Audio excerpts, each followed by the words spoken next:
plane, a boat, or a motorbike, which one would you be and why? I feel like this is going to really tell me what kind of guys you are. A motorbike, 100%, because it's the best thing ever. And Daniel? I was thinking a plane because it's, there's no impact really. There's turbulence, which is rough, but I'd still go the motorbike because I like hitting the ground and feeling pain, so it's brutal. Luciano, when you started riding, did you ever think that you would end up competing in the Dakar, or was that always the goal? No, honestly, when I started super young, and then I remember I watched Dakar at my hometown, Salta in Argentina. And I remember we went there with my family and friends. We camped one night, and then we watched Dakar passing the next day.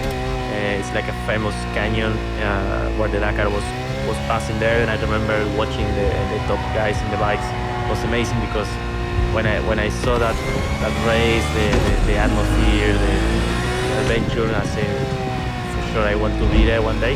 But at the moment I was racing enduro, and since then I say okay, I will do my best to try to be there one day. But at the moment I was feeling a little bit quite far, and yeah, and with the time was coming, and came the opportunity from KTM, and then yeah, I joined the rally team, the rally program, and then I did my first Dakar 2018 was my first. I had 22 years old, so I was quite young for Dakar, but yeah, it was a long way. I want to hear about your first memory that you can actually remember of getting on a bike. Daniel, I want to start with you. Yeah, Christmas morning, I think, throwing on the helmet and the goggles, new goggles and new glove, and sitting on the bike for the first time. And pretty scary because straight away I started on a bike with a clutch and gears. It wasn't an automatic bike, so yeah, my dad put me straight in the deep end, and you just had to learn how to swim and ride. And it wasn't on a flat property. We live on some hills and grass, so it was pretty scary to learn the clutch and the throttle action as well. So it was cool, but yeah, the whole handlebars and that, and the foot pegs compared to the bicycle that you ride as a kid, a BMX or something, and having an engine do the work for you, and it's all in the palm of your hands to twist the throttle. That's probably the cool, easy sort of adrenaline thing that I got to learn that day, and have that feeling, the first feeling of controlling my own power, I guess. So that was pretty cool morning.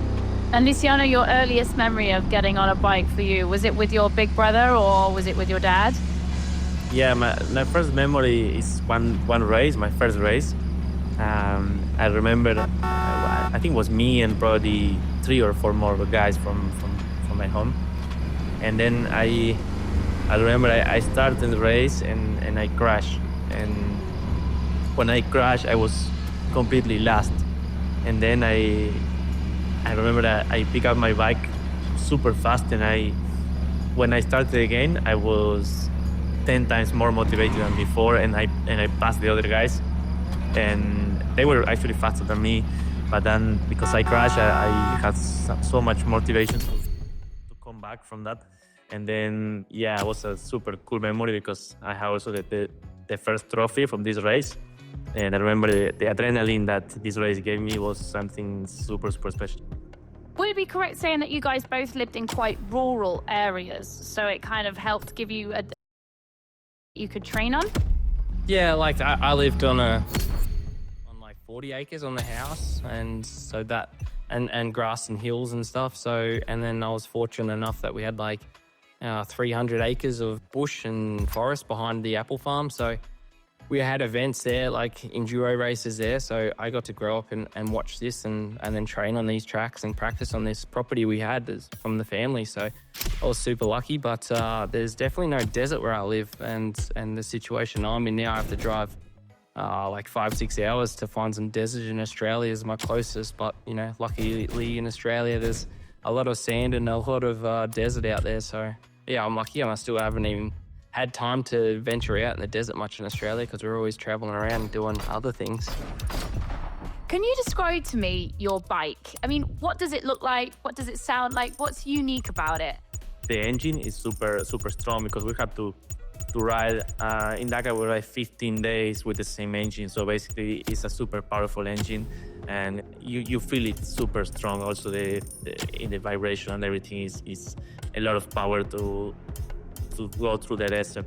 And also, as a design, is one for me is the best design. We have it because it's super cool with all the colors and it fits super nice, and I think it matches the desert colors. And of course, one of the most important parts is also the suspension, because we have to set up the suspension for all kind of terrain. We are not motocross riders or enduro riders that you can put a setup for a specifically condition. We had to set up the bike for dunes, rocks, vegetation, mud, piste, fast, slow. So it's many different terrains. So you have to be super precise on the suspension. That is one of the most important parts of the bike. And Daniel, what if you were to describe your bike to somebody, what would you say? It's we'll start off with the exhaust pipe, because that's what's getting the most beaten up all day. Is the throttle's stuck on pretty much all day through the desert, and it's just popping through the dunes, barking through the dunes like an angry dog. So it's really cool. It's a straight through exhaust. It's not like your normal motocross bike where the exhaust comes sort of across the middle of the bike. This one goes under the frame and then down low, and then comes up and hangs out the back right in the rear fuel tank. So it's straight through. There's no baffles in there, no filters. It's just straight loud noise. So that's really cool. But yeah, we have one other thing that's with our bike that's pretty easy to see that's different to any other motorbike is the navigation tower on the front. Now we have a digital roadbook on the front, so that's how we navigate through the desert. And it's like a windshield on the front, like a MotoGP bike. It's like a windbreak for us, so it throws the air over our helmet when we're riding fast, and it helps our body weight as well, so we're not getting pushed back by the wind. I think that's one of the most impressive things. I went to the Dakar and we were in the bivouac, and this was like probably 2-3 years ago now, and I could not believe that they had like manual road like maps. So it was like giving the instructions of where you had to go, but it was on like a roll of paper or something. And I was watching the guys do that, and it was one of the most impressive things that this was kind of like a manual road map, right, a road book as to where you were going. Yeah, so that's this year they've just changed the system. So now for us riders, it's gone to the digital, and before was the paper. So we just got a big paper scroll in the morning, and yeah, we had to shove this in the front of the bike. Can you explain it for someone who would be riding your bike in the game, like just how difficult is it when you're following the pace notes, you're trying to find your waypoint, it might be getting dark by this point. Like, what's that like as a rider when you're getting so far into the rally and you maybe lose your way for a second? If you see the darkness, it's like, you're having a bad day, because you shouldn't be finishing this stage in the dark, and you've probably got lost for a fair way. So it's like, me and Luciano have both opened a Dakar stage, so to open all the vehicles out in the day and there's no lines in front and everyone's pretty much counting on you to make the right perfect line in the sand dune so everyone can follow, and it's easy navigation. So there's a lot of pressure, and also you've got to ride as fast as you can as well. But one thing I like to explain to people, like, so they can see from our eyes, is like, imagine yourself going to work. All the traffic is like it's full gas traffic everywhere, and like the world freezes, but you have to race through the traffic as fast as you can to get to work and navigate, like on a scooter, say, or something like that. Like you go as fast as you can with no rules. There's no speed cameras, there's no red light cameras. The world's frozen. You just go as fast as you can and get to your work. We want to talk about dream vehicles. Tell me your ultimate dream vehicle, Luciano. What would it be? Tell me about the colour, the sound, the customizations. If you could take me for a tour of this, what would it be? Lamborghini Urus. Oh, Urus. Black. Yeah? Full black. All black. I was. Black. Oh, you'd have been so jealous. I was with Lamborghini last weekend. We were taking the new V12, the Revuelto, out for a nice drive round Tuscany. I didn't. You're a Lamborghini guy. That makes sense. Lamborghini. He likes a black. So he's like a black on black Urus.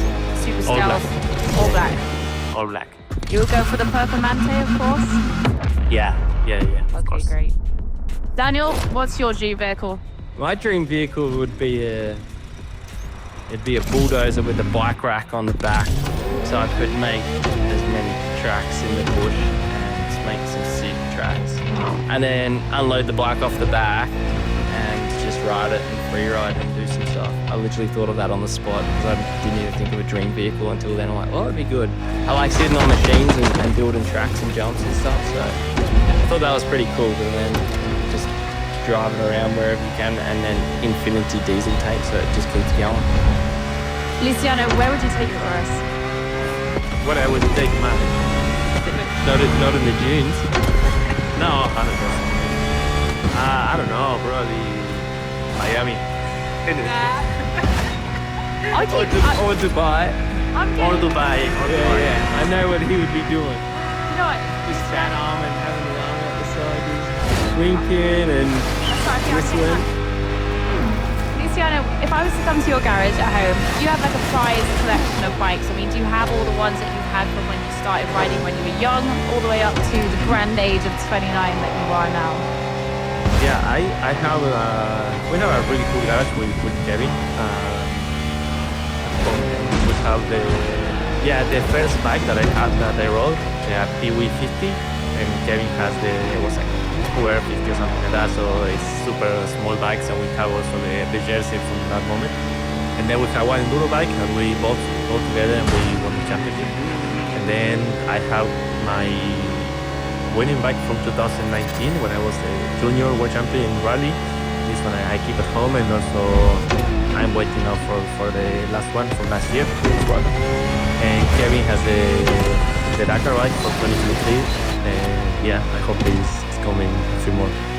And Daniel, if I was to take a wander into your garage on the like wherever you are in Australia, what would I find? A lot of everything. There's definitely a couple championship bikes. Luckily, I purchased when I won them. It was a pretty cool moment winning the first Australian outright championship on the 300 KTM two-stroke. So that's one of my favourite bikes of all time, really. And then the second one I've got there is the Husqvarna 501, which I won the international 6-day enduro outright on too. So that was one I definitely had to grab and not let the team sell, and I bought that as well. So I've pretty much got all my savings in motorbikes just for trophies. And yeah, I built up another really cool gas bike. I was I won a desert race on in Australia, all painted frames and factory engine and suspension in there. So that was pretty much like a bling bike build. I had a mate that had a painting business, so he offered to paint up the frame any color I wanted and all the bits. So that was a pretty cool build. It definitely looked cool in Luciano's Lamborghini. And what color was the frame? What color did you? Because it was gas, I don't like a candy red, so it was like it popped pretty good. But when you put the big tank on the front for the desert, it covered it up a bit. But yeah, I painted the swing arm like I forgot the color. It was like a charcoal. A gloss thing, and yeah, the candy red paint definitely looked nice as well. You wanted to take a bite of it, and then with some race fuel in there as well, it just gets you going when you smell that in the garage too. So yeah, they're the three at the moment. We've got the rally bikes in there, and a lot of beehives in there as well. That's in the garage. So sometimes when I'm spinning the honey out of the bees, they like to come in and sting me while I'm working on bikes. So they're very friendly. Yeah, I don't know how I'd feel about that if I was just sort of in my garage trying to get some stuff done and there's bees in there. I would absolutely run for my life. That's why I don't need to lock up the bikes. I've got them as security guards, so no one goes in when there's bees around, trust me. Yeah, I'm not surprised. What are some of the scariest tricks or stunts that you guys have tried? Are we dropping off big jeans? Yeah, I did one massive one time. It was the craziest jump I ever did in my life. I didn't want to jump, I just missed a dune. I was thinking it was flat on the other side, so I arrived super fast going up. Then I was too much motivated because I saw a helicopter. And then suddenly the dune was cut like, I don't know, 10 meters or something, and then it was like big drop, and then again another one, and flat again. That's crazy. When I was there, I said, it's game over, for sure. I'm out. That's crazy. And yeah, luckily I land super hard, but didn't crash. Like I can land and get stuck in the next hill. Hit my helmet with the tower. I remember I had pain in my neck for the rest of the Dakar, my wrist, my knees, my back, everything, but I didn't broke, nothing. So it was quite spectacular, and I wish I get this video. I don't know, but no, it didn't happen. Doesn't count if it's not a video. Yeah. I should have popped in here and just say to the listeners, I mean, don't try any of these things at home. Like, these guys are professionals. Daniel, what's your biggest off that you've had? Probably like that road section when I smashed the elbow. That's probably one of the scariest. Like, wasn't really a stunt. Like, it wasn't really a small curve. But yeah, I've got a similar story like Luciano. Like in the desert in these dunes, we tried to read the terrain as fast as possible. And in the dunes, it's really hard to make up time. So you have to ride the limit. And reading the shape of the dunes is definitely the hardest thing, especially when the sun's directly above you. You have no reference, so you're risking it. You're playing Russian roulette with your life pretty much on these dunes if you're really pushing for the win of the Dakar and any other race with big dunes. So yeah, I got lost this one day, and then I lost like 15 minutes after having a really good day, and I was pretty angry, and I was pushing through these dunes. It was like 6, and they were all the same size, like same shape, so you could jump off them and you gauge a little bit more. Okay, these set looked like okay. Must have got to the 7th one, and I've just launched off it. And mid-air, you're just free falling in the air, and you look down normally because there was 6 or 7 riders in front of me that day already, so you could see the lines in front in the sand. So I've looked down like over the front of the bike, and I could see there was lines there, no bodies there, so I knew everyone survived the drop because surely some people have missed it as well. And I've seen one, like, you know those chalk lines on after the murder scenes and that? There was one of them down there. And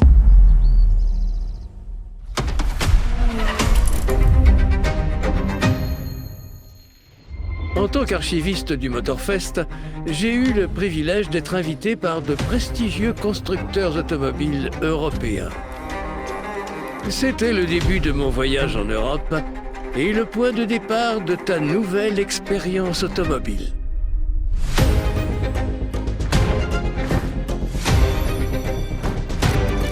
Mon périple allait m'offrir le luxe d'approcher les plus belles machines que le vieux continent ait produites.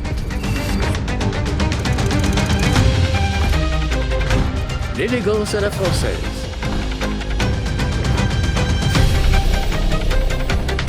L'ingénierie de pointe allemande. Welcome to the Porsche Museum. First and foremost, Porsche is something we have. Vers le prochain objectif. Back to our podcast. chalk lines on after the murder scenes and that. There was one of them. Chalk lines on after the murder scenes and that. There was one of them down there. And you can see in the scene, it's just a splatter and like the helmet and footsteps. So you know someone's crashed, but they've got up and they've survived. So while I was mid-air, I was looking at all this and trying to see my outcome. And anyway, I've landed full, like, you try and absorb as much as you can through your limbs, so your elbow, your knees, and ankles, or whatever's in that joint in your wrists. And then I had a dicky left shoulder, so when I've landed the bike, I've stayed on the bike and not crashed, used all the suspension, and then my hands have gone, like my arms have gone forward as the bike's gone forward and taken off, and then my left shoulder dislocated. And then I rode up like 10 meters and had to like pop it back in and then continue riding because we were still like 100 k's from the finish. So Le voyage commence maintenant.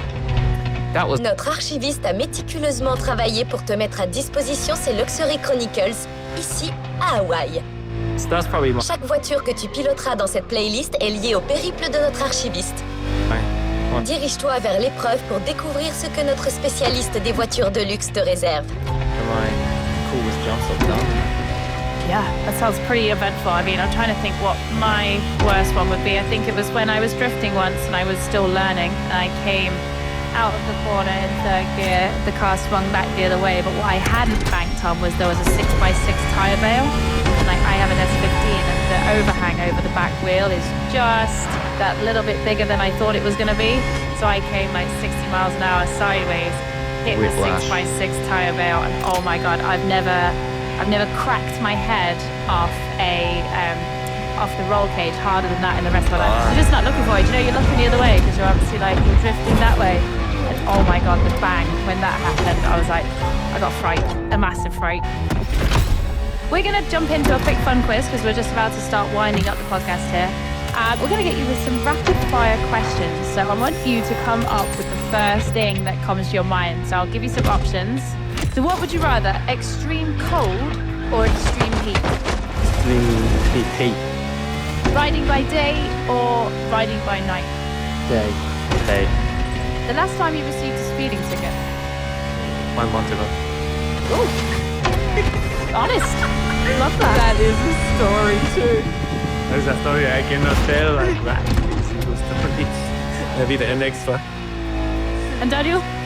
I reckon probably 4 or 5 years ago. I've been a good boy. I just haven't got caught. I feel like Luciano in his all black Urus is just going to be hot ticket. He was nearly an all orange, actually. Different orange. Do you sometimes talk to your vehicles? Yes, I do. Il n'y a pas de honte à réessayer. A What lot. do you say to her? Is it her or him? Her, I'd say. At Dakar this year, there was a lot of words said. Please don't before. hurt me. Then now they're a lot nicer. I purr to it and stroke it. It's nice. Good man. Listed order of preference. Tarmac, dirt, gravel, sand, water or ice. And ice. I can't remember all of the Top 3. Dirt, sand, gravel. Luciano, what's your top 3? Dirt, sand, tarmac. What are your current favourite music tracks to listen to on the road? I want one for holiday mode, one for race prep mode, and one for race mode. Faster. You go. Yeah, reggaeton for all. I like that. Any particular favourite? Like, who's your favourite reggaeton artist? Bad Bunny.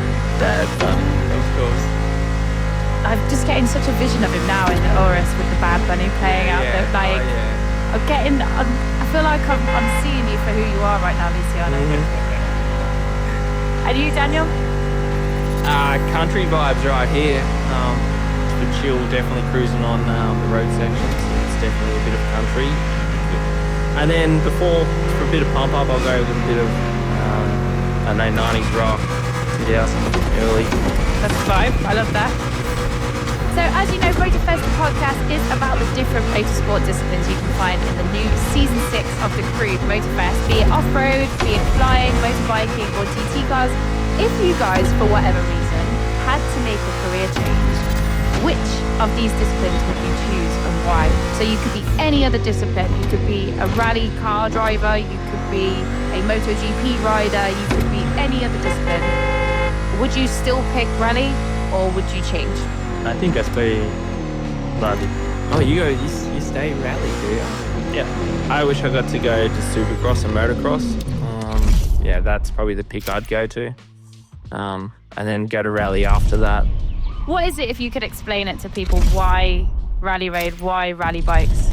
In this, like, if you'd explain it in a couple of words. It's just the adrenaline in the desert, the freedom is unreal. It's something you cannot experience it in another sport, even if it's MotoGP, Formula One, whatever it is. I think it's completely different, and it's with the nature, it's more open, and yeah, it's nice. And that's it for today's episode of Motorfest.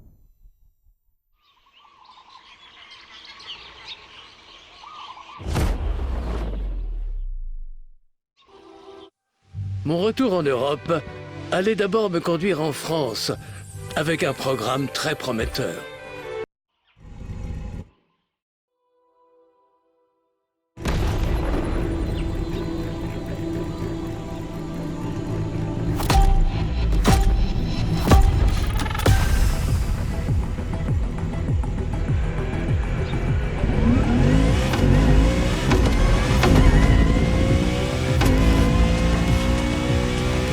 Lorsque tu recevras ces notes, mon ami, tu seras sur les routes de Maui, au volant des voitures sur lesquelles j'écris, pour ressentir le luxe à la française sans quitter Hawaï ou le festival.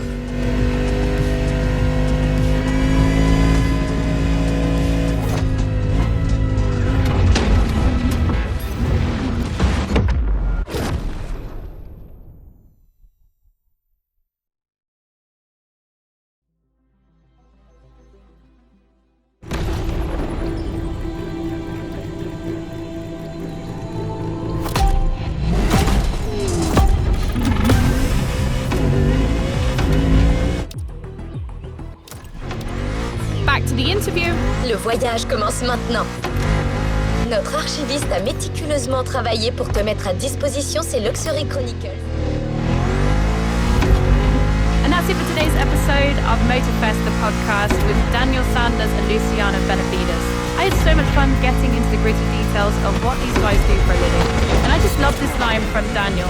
He said, imagine yourself going to work, it's full gas traffic everywhere, and the world freezes and you have to race through the traffic as fast as you can to navigate with no rules. There's no speed cameras, no red light cameras. The world is frozen. That's pretty much what we have to do every day for 14 days straight. Guys, this was exhilarating. I'm almost ready to give rally riding a go myself. If you love this episode, make sure you binge the rest of the series on YouTube, Spotify, or wherever you get your podcasts, and we will see you again next time.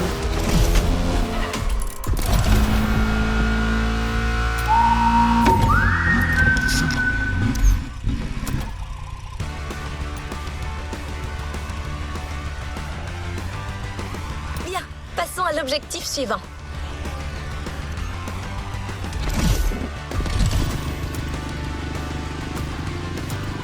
Toujours à ta disposition.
I started Drift Masters with 620 natural aspirated horsepower.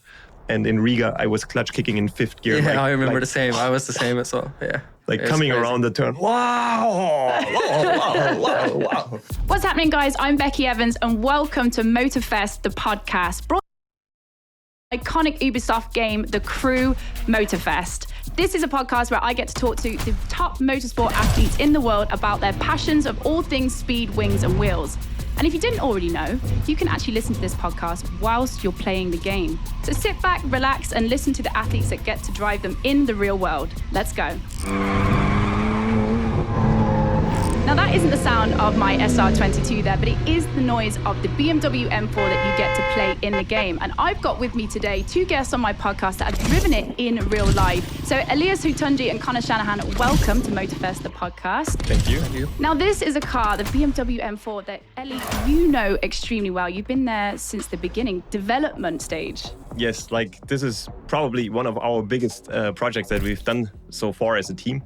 We teamed up with BMW M, and we actually got 2 pre-production cars before they were out on sale, and we transformed them to 1,000 horsepower drift machines. And this is, until this day, it's a dream come true for me. So I'm going to throw it back here, Ellie, to the first time that I actually met you. I had no idea about drifting. I'd just come off the back of making a TV show with Red Bull. And in 2018, I came to Mondello Park, which is the House of Drift in Ireland. And you were the first person to actually put me in a competition car, allowed me to start it, and then actually pull the sequential lever, which, you know, moving forward to today, I have one of those in my car because I was like, that feels absolutely sick doing that. Yeah, this was the good old trusty E30 with a big V8 inside. I really love that car. And you might remember that actually the steering wheel was a little bit off crooked. And when I was sitting inside, I actually had to sit like this because the roll cage was a little bit too close to my helmet. But the thing is, like, when we built the car, I felt it like, and I was like, oh, that doesn't feel right. 3 minutes in the car, gone. Next time in the car, I couldn't even realize that it was crooked, but the car is so much fun. And as you said, like, just feeling like when you press the clutch and put the first gear and you hear this clonk, you can already feel like, okay, this is business. This is serious business now. I'm telling you guys, no feeling will ever be like when you sit into one of these cars and you clank it into first gear for the first time. You're like, oh, I feel like a proper racing car driver now.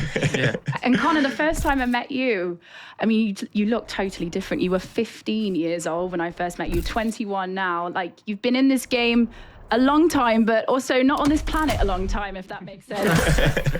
Yeah, for sure. I joined the journey at quite a young age, but it's been an incredible journey. I've enjoyed every single moment of it. You know, meeting guys like you, during the career is probably the most important part of drifting. Is creating memories, doing cool things with everybody. And I think you can agree. You came in 2018 for your first drift event, but now the presenter of Drift Masters. It's quite crazy how fast stuff can change in this sport. But I think the connections what you build with everybody is quite insane. And same with Ellie.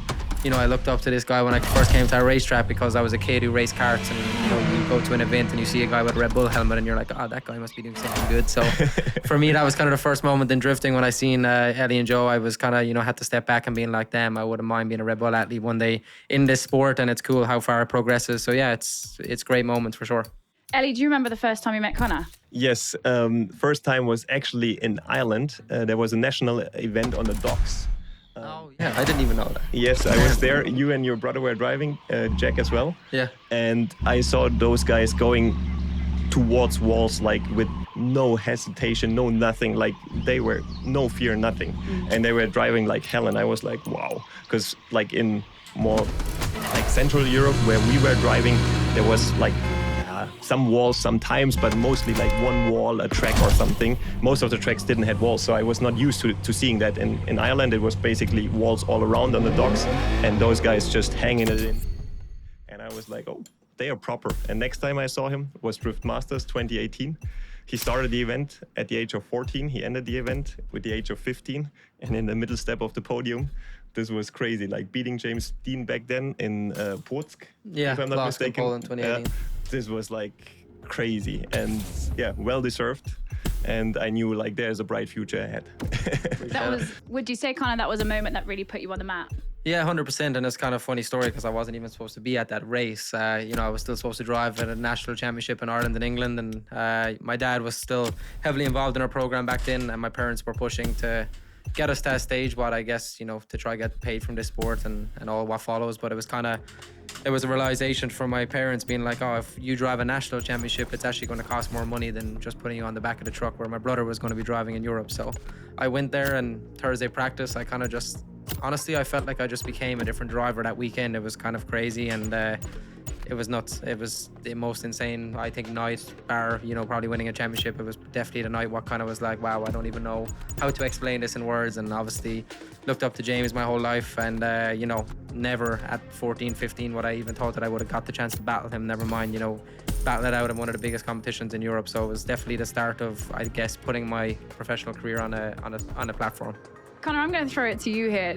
I know from being young, like, you have that lack of fear when you're younger. Like, do you think it gave you that push to be able to, like, do you know what, that wall, I'm having it. I'm going in 60, no stress. Yeah, for sure. And I think, yeah, I kind of noticed that as I'm getting older. I'm trying not to. I'm not that old, but welcome. Yeah, I'm like kind of asking myself those questions. But, you know, I think getting back to the point of like the future of the sport is like, it also comes back to you have more time. You know, when you're a 13, 14-year-old kid, you go to school. And, you know, for me, my life was literally, you know, I guess at the turning point of my career actually was probably COVID, which was like actually a crazy time because I had nothing else to do. You know, I wasn't, you know, working from home. I wasn't doing anything. So I literally sat on my simulator, played until 4 a.m. every night, and woke up at 12 o'clock and got back on the simulator. So I guess, you know, it comes back to the you know, the generation now. And even for me, I think, you know, winning biggest championship in Europe last year, and probably the biggest tool, what I would say, of being able to do that is still the simulator. You know, it's laps and laps, and I see the guys coming up now, and it reminds me so much of myself when I was that age, because it also comes back to what you asked about having no fear,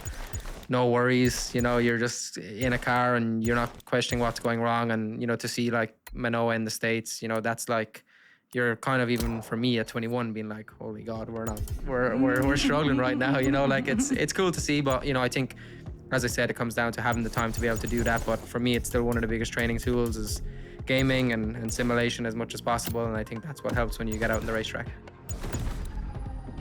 So we're going to jump into the fundamentals of drifting right now. So this is the most succinct explanation of this sport, which sometimes can be quite difficult to explain, but when you see it, it will all make total sense. So there's 4 main criteria. It's your speed, some say faster is better, your style. When you're on a drift track, your line is the thing that is going to have you sitting on that top spot or not. And then it is your angle. Like, obviously, when you're driving a car at home, you've got somewhere around 35 degrees of angle. We're talking full luck here, guys, almost 90 degrees whilst you're out there on a track.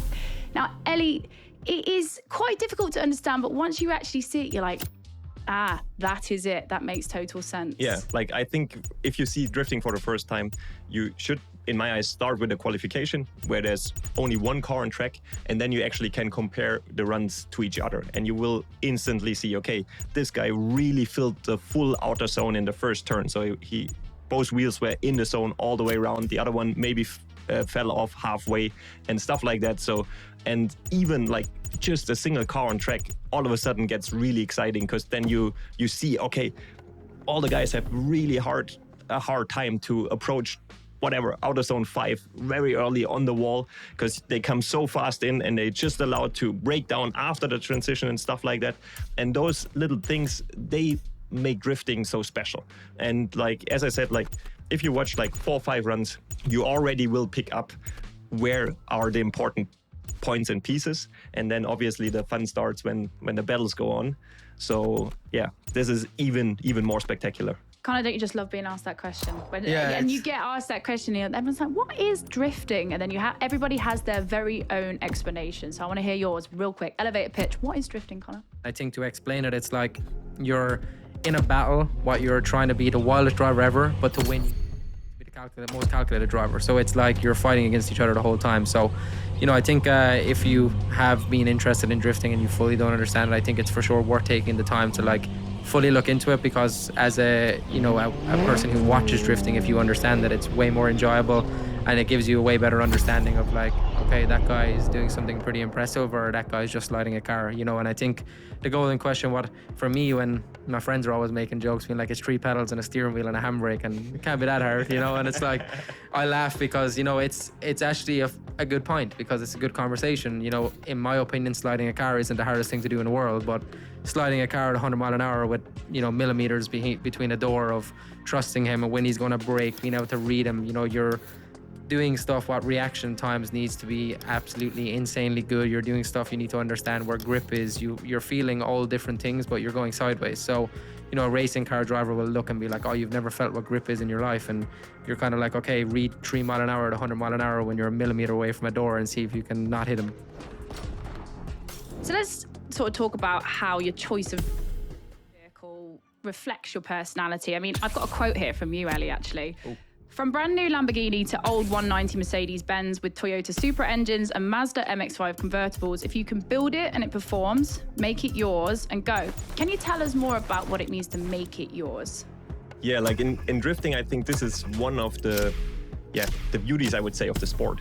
There's not like a place where you go and just buy a drift car and it's finished and you just jump in and drive. Like it's very rare. Like I would say 95% of the teams here developed and built their car themselves.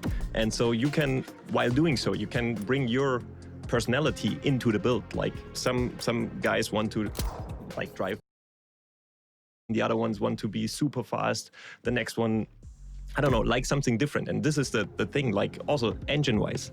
Some guys like turbo straight 6. You have a SR20 4-banger. The other ones want big V8s, natural aspirated, or with big turbos or something like that. And this is like where you really, as a whole team, you can character, not only for you personally, but also translate it in your car, in your livery, in how you approach the events and everything. And this is, in my eyes, very interesting, because like if you look at like older motorsports, it's clear you want to have the fastest lap time, and there are so many approaches, and everybody or any team knows how to approach it. So let's talk about your car that you've got here this weekend. Yeah. Can you describe it for me? Like, what does it look like? What does it sound like? What's unique about this one? So there are many things unique about this car. It's a BMW F22 2 Series. It's actually the first ever built F22 Eurofighter from HKK. There was this iconic video like 7 years ago.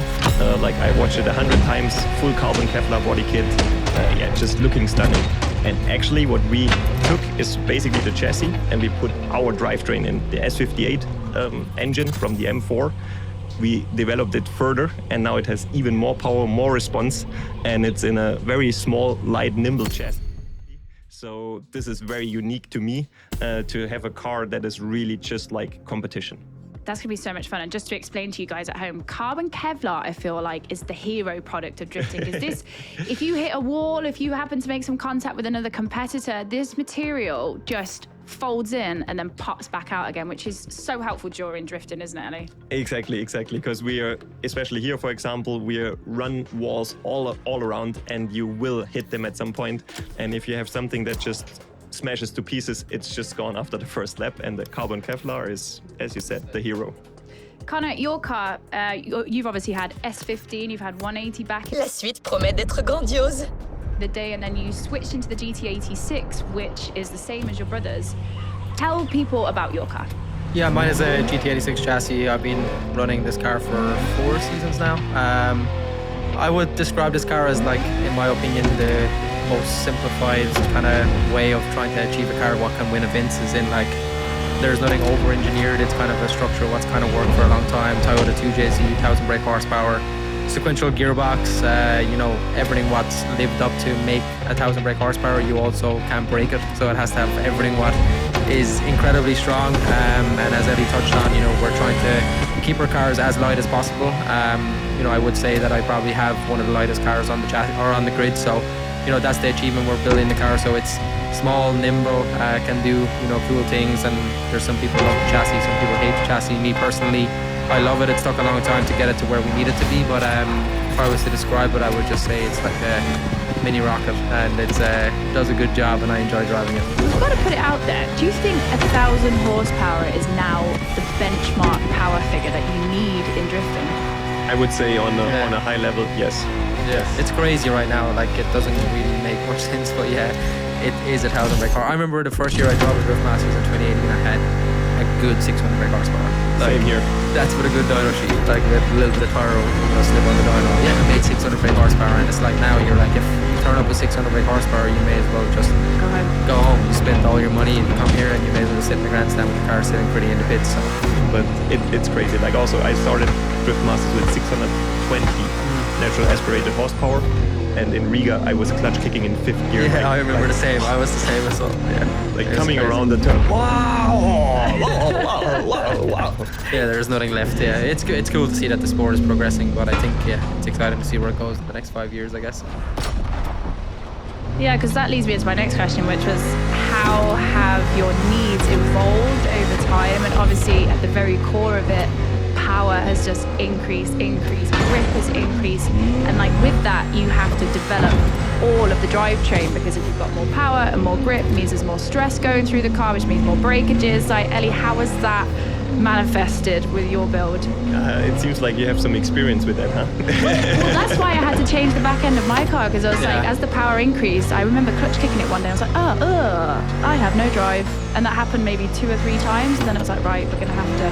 Yeah, I've witnessed a few. I think I've seen you break 1 or 2. Hey, look now.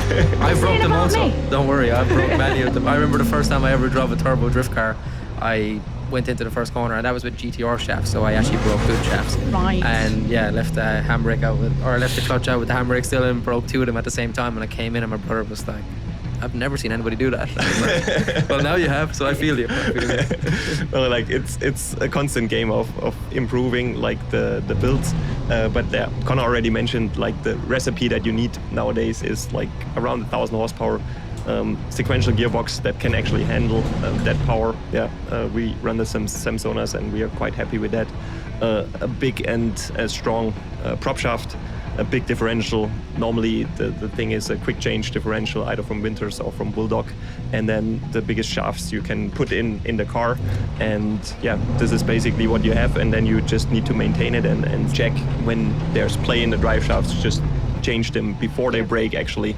And this is what makes it quite intensive to run a drift car on that power level. Because it's not a question if something breaks, it's just when. That's one of the nice things about playing in the game, because it's like, I clutch kicked it, and it doesn't matter, we'll just go straight back to the start. If something broke, it doesn't matter, but there's nothing more devastating as you come and you initiate, you think you've got it all absolutely bang on, and then just kaboom. Yeah, reset button is nice. It'll be nice in real life also. Yeah. Okay, so Connor, you gave us a description of drifting. You said driving in control, fully out of control. You're trying to be inch perfect while the car is completely out of control, which I feel like really captures the chaos and the adrenaline of the sport. Do you have anything to add to this, or do you think that's still true to this moment? Yeah, 100%. I think, the biggest thing right now about drifting is how hard it is to win. It's like, even like 2-3 years ago for me, it was kind of, you would turn up to an event and you would be confident that you're going to have a good result, or you're put in the work to have a good result. Now you turn up and it's like everybody has evolved so much and got like so much better. It's like trying to find what is the definition of on the limit, what's the definition of too much. It's like you're playing with fire every single lap, and even now in practice you have to go to that level, because if you're not ready to do it the minute the main competition starts, it's like, wow, I don't know what to do. So I think that quote kind of explains it pretty good, but I would probably improvise a little bit more of like actually how on the limit we are, of out of control, but in control at the same time. So, I think it gives a good explanation, but I think for me it's like, now as you watch live streams from 5 years ago to now, it's like, okay, we're pretty much close to being nothing left in the tank, Ellie, would you agree with that? I would put it in really simple words. It makes more sense to play roulette than try to win a Drift Masters. Yeah, I could play like the possibilities are higher. Poet, my friend. For sure. So we've talked about the discipline of the sport, we've talked about the high moments, the low moments, but we're going to now focus back down on the cars themselves. So if I was to open up the bonnet, Ellie, what would I find? Probably one of the most complicated engines in drifting nowadays. I agree. So the exact opposite to Connor's approach. We tried to take a current engine, a modern engine, take the modern technology that actually helps us to produce over 1,000 horsepower very reliably, And yeah, you see like way more wires, way more sensors, this, that, and so on. And it's very complex to get it to run. But once it's running, for us at least, touch wood, it was really reliable for the past 3.5, almost 4 years now. Big turbo, 2 turbos, 1 turbo, what are we looking at here? 1 single turbo, now also on display, because on our M4s it's a low mount, so you can't see it, but now in the F22 it's a top mount, so you can see a big turbo hanging there on the engine. And this, in my eyes, very beautiful modern engine. Nice. Connor? Yeah, I think that's what's exciting about when you pop the hood of a drift car. It's like 1,000 brake horsepower, so you have to have the tools to make 1,000 brake horsepower. In my opinion, as a fan of drifting, I would explain it. Huge turbo, shiny parts everywhere. It's like going through like a car show. Like, yeah, that engine is cool, but we're actually using those engines in a race car, which is quite sick. So yeah, for me, it's quite a simple setup. We just try to keep everything, it's a winning platform for many years in drifting. I think 2JZ has been the engine what a lot of people have turned to, I guess. And yeah, some people obviously have different opinions about engines, but for me, I think it's a big turbo, shiny parts, makes lots of power, cool noises, and I think it's kind of just a simple package what works perfect. So you've got the 2JZ and then also the BMW out there, but if you could describe your ultimate dream machine, it can be a car, it can be a bike, it can be a plane, what would it be? Tell me about, let's just really describe it to the people that are sat playing the game right now and listening. I want colors, I want sounds, I want everything. Ooh, that's a good one. I would have 2, if you don't mind. Fine. So first one is obviously G87 M2, the current M2. Class. With the S58 in, very lightweight, ready for competition to go on walls, take the war that is there. This is definitely the next thing also on our map. And the other one would be like a kind of a funny one, very old Toyota Starlet, like hatchback, rear-wheel driven. I had the chance to be in Jamaica last year and judge a Red Bull car park drift event, and I saw like 4 or 5 of those, and those look so nice. And I somehow have a sweet spot for hatchbacks anyways, and either put a small 4-banger in with a turbo, or maybe even a very small natural aspirated V8. I think this would be a really fun car to drive. Yeah. Connor, to you? Yeah, mine are kind of, I have a retro one for sure as well, which is I think an Irish classic, a Ford Mark II Escort, but I would build it to be the wildest drift car ever. Like, anything I could do to it, I would do to it. Just body panels everywhere, kind of just crazy. Not as a competition car, but just more just something what's iconic and kind of, I guess, it has a little bit of history as well. Ford Mark II Escort is a famous car in Irish rallying, and always wanted to do one as a drift car. And then I've also kind of have another one, which is an interesting one, with a Porsche GT3 RS. I would love one. It's also my dream road car, but I would love one as just a kind of a car where it kind of like goes against people's opinions of like, it's such a beautiful car, and I would just be like, I would love to take that thing and just wreck it off a wall. Not wreck it off a wall, but you know what I mean, have it as in you can just go out like and blow a taillight off it, and everybody's crying in the grandstand being like, it's a Porsche GT3 RS. So that would be me. Yeah, also me as well on the other side, but I think for sure it's an interesting one. But I think if I was to take like a chassis and develop a chassis of like making just a cool drift car, those are 2 what are not competitive drift cars, because in my opinion competitive drift cars are, I spend my whole life with them, so for me they're like a little bit like not boring. They're obviously not boring, they're super exciting to drive, but the fun ones are a little bit more exciting. If you were to take me on a tour of your garage, have a look around personal garages, what would I find? Would it be like prize cars, bikes in there? Ellie, what have you got hiding in there? Oh, in my garage there's actually not too much going on. I'm in the lucky situation that I can drive a M3 Touring at the moment. Nice. This G81 is very nice. G81 is really nice. I really love this car because you can just go on road trips, can also be a lunatic if you just put it to rear wheel drive, and so it's amazing car. But actually I don't even own car. Like yes, we have the drift cars from our team, and you would find them, and you would find a lot of tools and engineering stuff. So I'm also really fascinated and passionate about all the engineering that goes in doing the simulations, looking at things, including whatever aero and stuff like that. So my garage doesn't look too fancy, too shiny. It would rather look engineering.